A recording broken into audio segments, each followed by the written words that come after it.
Hey guys, welcome back to our new video. So on this video we are gonna look how we can add your landline recharge details on your profile in Justdial app. For that, just open the Justdial app.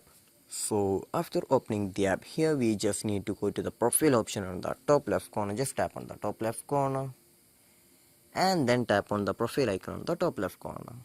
In here we just need to go to the edit profile option.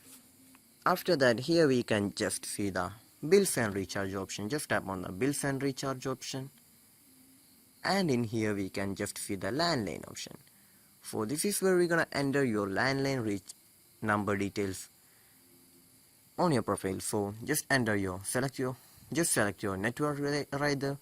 Just below that, enter your telephone number, and then just below that, enter your customer account number.